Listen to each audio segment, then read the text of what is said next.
strip whole towns for parts, killing everything in their way. Then you got the newer models, good as human, that infiltrate cities and pull strings from the shadows. Worst of all, no one knows why they do it, what their plan is, or where they are. Not even me.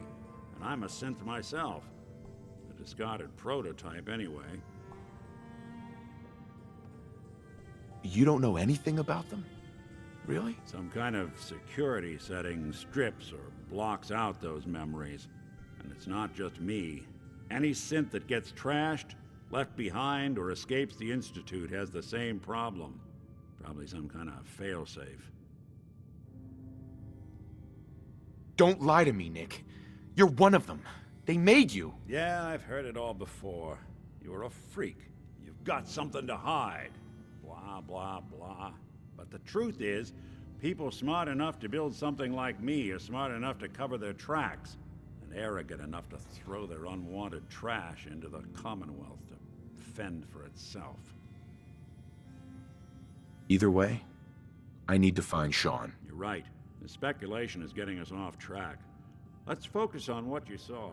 What did these kidnappers look like?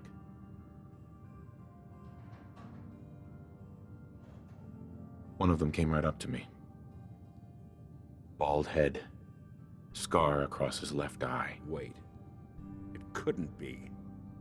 You didn't hear the name Kellogg at all, did you? No. They never said their names. It's way too big of a coincidence. Ellie, what notes do we have about the Kellogg case? The description matches. Bald head, scar, reputation for dangerous mercenary work, but no one knows who his employer is. And he bought a house here in town, right? And he had a kid with him, didn't he? Yeah, that's right. The house in the abandoned West Stands. The boy with him was around 10 years old.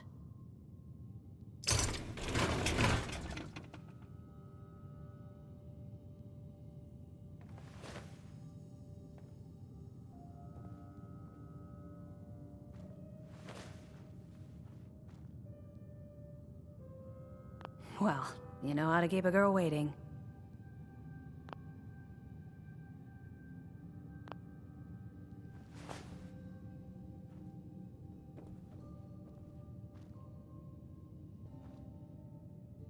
There's no way that could be Sean.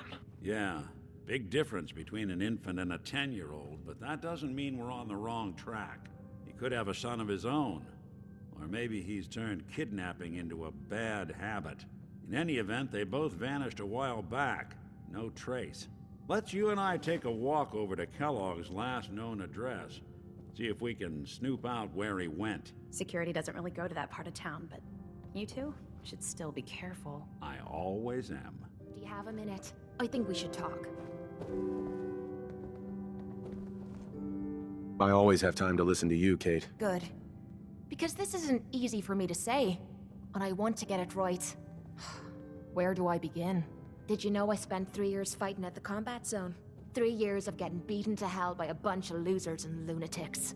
After the matches were over, I'd spit out the blood, stitch me wounds, and do a couple of shots of Psycho to keep me going.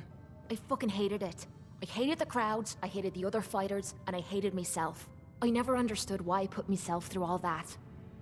Until now. It was because I was alone. And I think deep down, I wanted to die. I wanted one of my opponents to crush the life out of me, the easy way out. Well, that's the past.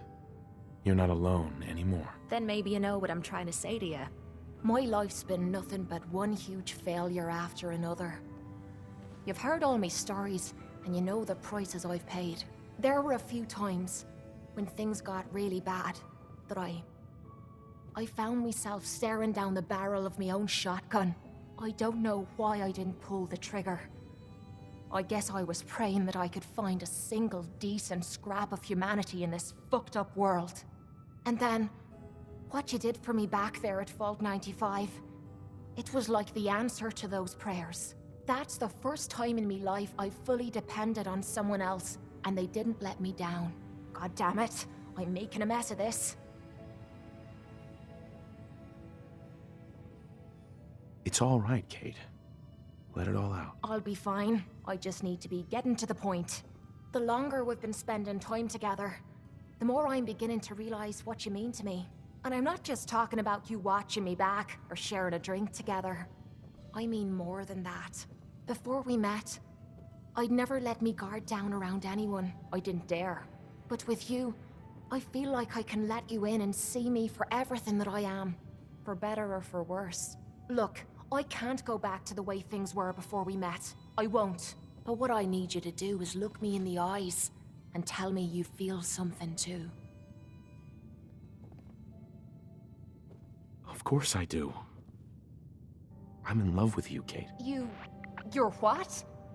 You said... you're in love with me? I didn't know. I mean, I felt something between us, but I thought it was something else. Why? Why would you fall in love with someone as screwed up as I am? Because you're special to me, Cait. And I don't think I'd be happier with anyone else. You really mean that? This has to be the first time I put all my cards on the table and didn't end up losing everything. You don't know how much this means to me. To have someone special in my life. I promise you. I mean to make the most of it.